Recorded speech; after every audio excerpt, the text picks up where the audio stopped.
Selamat siang saya ucapkan kepada kita semua para pemirsa yang menonton konten saya pada hari ini. Saya berharap kita semua berada dalam keadaan yang baik dan berkat Tuhan senantiasa mengalir dalam kehidupan kita. Oke, saya membuat sebuah video hari ini sebagai salah satu tugas saya dalam mata kuliah Dogmatika 1 Pengakuan Iman Kristen.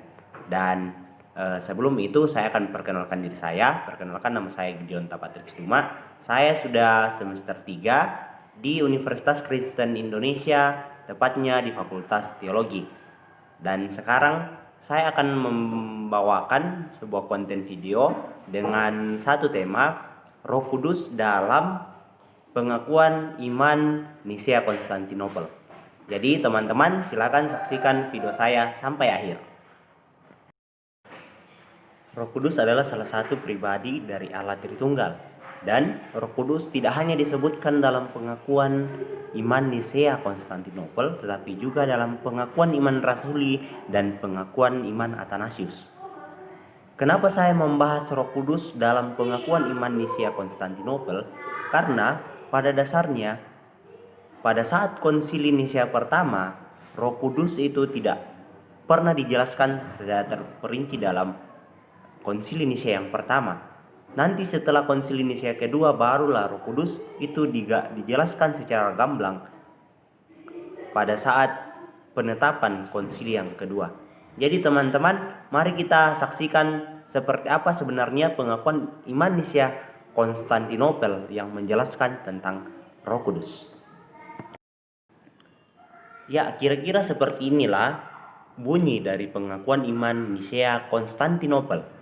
Kami percaya pada satu Allah, Sang Bapa yang Maha Kuasa, pencipta langit dan bumi dan segala sesuatu, baik yang kelihatan maupun tidak kelihatan. Dan pada satu Tuhan Yesus Kristus, Anak Tunggal Allah yang diperanakkan dari Sang Bapa sebelum segala zaman, terang yang keluar dari terang, Allah sejati yang keluar dari Allah sejati, yang diperanakkan bukan diciptakan, satu zat dengan Sang Bapa, yang melaluinya segala sesuatu diciptakan, yang untuk kita manusia dan untuk keselamatan kita telah turun dari sorga dan bereinkarnasi oleh Roh Kudus dan perawan Maria dan menjadi manusia, dan telah disalibkan juga bagi kita di bawah pemerintahan Pontius Pilatus dan menderita dan dikuburkan, dan telah bangkit lagi pada hari ketiga sesuai dengan kitab suci, dan telah naik ke surga serta duduk di sebelah kanan Sang Bapa, dan Dia akan datang lagi di dalam kemuliaan untuk menghakimi orang hidup dan orang mati, yang kerajaannya tidak akan berakhir. Dan kami percaya pada Roh Kudus, Tuhan Sang Pemberi hidup, yang keluar dari Sang Bapa, yang bersama dengan Sang Bapa dan Sang Anak disembah dan dimuliakan, yang bersabda melalui para nabi. Dan kami percaya pada gereja yang satu, kudus, katolik, dan apostolik.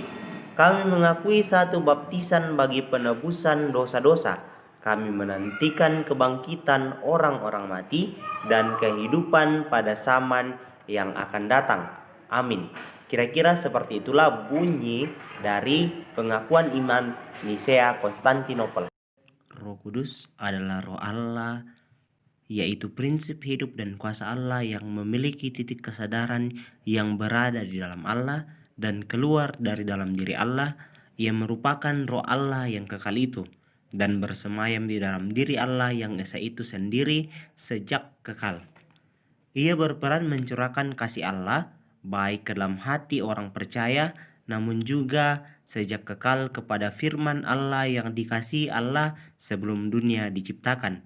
Melalui firman-Nya, Allah menciptakan dunia, dan oleh Roh-Nya, Allah memberi kehidupan kepada segala ciptaannya. Roh Kudus juga disebut sebagai penghibur karena Dia memang menghibur dan mendorong kita dan menolong kelemahan kita, karena kita tidak tahu apa yang seharusnya kita doakan sebagaimana seharusnya. Penghibur adalah penguasa dari Tuhan dan guru serta pengudusan. tetapi Roh sendiri membuat syafaat bagi kita dengan keluhan yang tidak dapat diucapkan. Roma 8 ayat 26, yaitu membuat syafaat kepada Allah. Roh Kudus merupakan Allah itu sendiri. Mengapa? Karena ia merupakan pribadi ketiga dalam Allah Tritunggal.